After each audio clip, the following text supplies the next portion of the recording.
Hello बच्चों, MCQ series में आपका स्वागत है। आज हम एमसीक्यूज करेंगे द्विघात बहुपद से।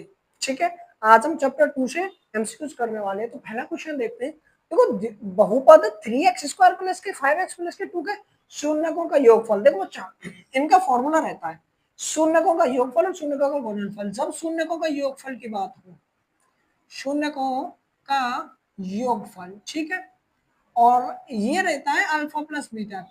क्या मानेंगे इसे? गणित की भाषा में अल्फा प्लस बीटा लिखेंगे। ये रहता है माइनस के बी अपॉन ए। ठीक है, अच्छा ये बी और एक आए कहां से, तो मैं बता दूं, जैसे ए एक्स स्क्वायर प्लस के बी एक्स और प्लस के सी बराबर 0। मान लो ये हमारा द्विघात बहुपद है। ठीक है, तो यहाँ से ए ये है, बी ए, सी है। कहने का मतलब जो एक्स स्क्वायर से चिपकी हुई संख्या रहेगी वो नीचे रखनी है, और जो एक्स से चिपकी संख्या रहेगी वो ऊपर रखनी है और माइनस लगा के रखनी है। और जो सी की संख्या रहेगी उसके लिए क्या होगा, और ये शून्यकों का गुणनफल, शून्यकों का गुणनफल मतलब शून्यकों का गुणनफल आता है सी अपॉन ए। यानी कि जो लास्ट वाली संख्या है वो ऊपर रखनी है और जो पहली वाली संख्या है वो नीचे रखनी है। देखते हैं इसमें कैसे होता है। देखो, ये वाली संख्या इसमें शून्यकों का योग पूछा है। कहने का मतलब देखो, ए की ए बराबर तो कितना है, 3 है, और बी की जगह पे कितना है, 5 है, क्योंकि एक्स इक्वल में 5 चिपक रहा है, और सी की जगह कितना है, 2 है। फॉर्मूला रहता है कि माइनस बी अपॉन ए, तो बी की जगह पे कितना है, 5, और ए की जगह पे कितना, 3 है। माइनस कहां से, फॉर्मूला का, तो माइनस के 5/3 होगा पता, ये हमारा करेक्ट आंसर हो जाएगा। ठीक है, किसी द्विघात बहुपद के शून्यकों का गुणनफल होगा, भाई सब देखो, माइनस बी अपॉन ए ना जी ना, सी अपॉन ए, डी अपॉन ए क्या है, तो शून्यकों का गुणनफल सी अपॉन ए मैंने अभी बताया, तो शून्य गुणनफल सी अपॉन ए हो जाएगा। क्लियर है? नेक्स्ट देखते हैं, यदि बहुपद पी एक्स बराबर इतना है का 103 है, तब पी का मान हो। तो मैंने ये क्वेश्चनों में कराया था और एमसीक्यूज में भी बोला था। तो हम क्या करेंगे, एक शून्य का कहने का मतलब इसमें 3 पुट करेंगे और जो वैल्यू हमें प्राप्त होगी वही पी का मान होगा। तो निकाल दें यहाँ पे, देखो एक्स स्क्वायर माइनस के एक्स और माइनस के 3p बराबर 0। क्या रखना है, हमें 3 रखना है। जहां जहां एक्स है वह 3 रखेंगे। ये एक्स स्क्वायर है तो ये 3 रखेंगे, स्क्वायर लगा देंगे, माइनस या 3 रखेंगे और माइनस 3p बराबर 0। 3 स्क्वायर का मतलब रहता है 3 गुना 3, तो इसकी जगह कितना आ जाएगा, 9। ये कितना है, -3, और ये कितना है, 3p बराबर 0। ठीक है बालक, अब देखो 9 में से जब 3 घटाएंगे, इतना तो घटाना आता होगा, 9 में से 3 घटाएंगे, 6 माइनस 3p बराबर 0। अब क्या करेंगे, पी की वैल्यू निकालनी है। अब हमें बाउंड्री क्रॉस करानी है, और बाउंड्री क्रॉस करेगी तो जो प्लस की है वो माइनस की हो जाएगी। तो ये माइनस के 3p बराबर माइनस के 6, ये कटेगा, 3 दूनी 6, तो p बराबर कितना आ जाएगा, 2। कहाँ है p बराबर 2, ये 2 आंसर है करेक्ट। अच्छा, एक द्विघात बहुपद के अधिकतम शून्य हो सकते हैं। देखो भाई, जितनी इसकी पावर रहती है उतने ही शून्य होंगे। अगर x की पावर 15 है तो शून्य रहेंगे 15, अगर x की पावर 2 है तो शून्य रहेंगे 2। इसने बोला है कि द्विघात, द्विघात का मतलब है 2 पावर वाला, तो कितना हो जाएगा, 2 हो जाएगा। ठीक है, बहुपद 2x² 3x², 2x की पावर 5, 3x² 4x प्लस 6 की घात होगी। जब हमें घात बतानी है तो सबसे धींगरा वाली पावर बतानी है। यहाँ देखो x की पावर 1 है या 2 या 5 है, तो किसकी चलेगी, धींगरा की चलेगी। धींगरा पावर कितनी है, 5 है, इस बहुपद की घात कितनी हो जाएगी, 5 हो जाएगी।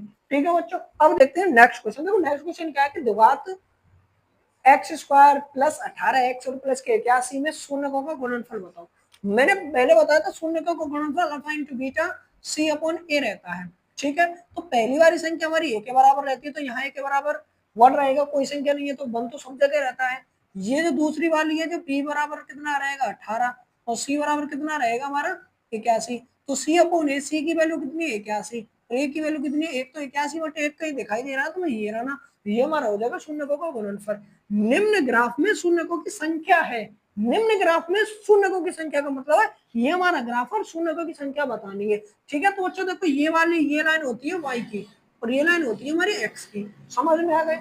अच्छा, तो जो x वाली लाइन पे कितनी बार टच हो रहा है, देखो 1, 2, 3, 4, कितनी जगह कितने पॉइंटों में टच हुआ है, 4।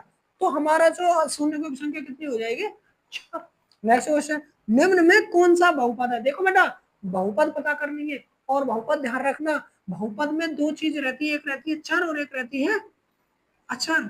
अचर में तो हमारी सब संख्याएं आ जाती हैं। क्या आ जाती है, संख्याएं। और चर में चाहे तो x आ जाएगा, y आएगा, x y z a b c d कुछ भी आ सकता है। लेकिन हम यहाँ पे कैलकुलेशन सिर्फ x और y के ऊपर करेंगे। तो ध्यान रखना, जो x की पावर है, किसकी पावर, x की जो घात रहेगी, यानी x रहेगी एक, तो बटे में x आ रही है तो वो नहीं रहेगा, नीचे x नहीं आनी चाहिए। एक हमारा अंडर रूट में एक्स नहीं होनी चाहिए, ठीक है। यानी कि एक्स की पावर सादा सिंपल रहेगी, ना माइनस की रहनी है ना बटा में पावर रहनी है। ढूंढ दें, देखो यही से देख रहे हैं, देखो ये अंडर रूट में एक्स, ये हो ही नहीं सकता, ये अंडर रूट में ये हो ही नहीं सकता, ये देखो बटे में एक्स हो नहीं सकता, हमारा बहुपद कौन सा रहेगा, ये वाला। एक सेकंड का काम है। नेक्स्ट क्वेश्चन देखते हैं। निम्न में त्रिघात बहुपद है, तो निम्न में त्रिघात बहुपद है, कहने का मतलब क्या करेंगे कि त्रिघात का मतलब है ऐसे बहुपद जिनकी पावर 3 रहेगी, त्रिघात वही रहेंगे। देखो इसको देखते हैं, यहाँ पावर 3 है लेकिन यहाँ पावर 4, तो सबसे हाईएस्ट पावर 4 है, तो ये त्रिघात नहीं, ये चतुर्थघात बहुपद है। ये देखो इसकी पावर 2, ये द्विघात बहुपद है। इसकी पावर 3 है, ये त्रिघात बहुपद है, ठीक है। इसकी पावर 2 है तो ये द्विघात बहुपद है। हमें कौन सा चार्ट है, त्रिघात, तुम्हारा आंसर हो जाएगा ये। अब देखते हैं नेक्स्ट क्वेश्चन, ठीक है। एक त्रिघात बहुपद में अधिकतम शून्यकों की संख्या कितनी होगी। त्रिघात का मतलब अगर उसकी घात 3 है, मैंने बताया था अगर 2 घात तो 2 शून्य, 3 घात तो 3 शून्य, 4 घात तो 4 शून्य, या 3 घात है तो 3 घात का मतलब 3 शून्य हो जाएंगे। Thank you.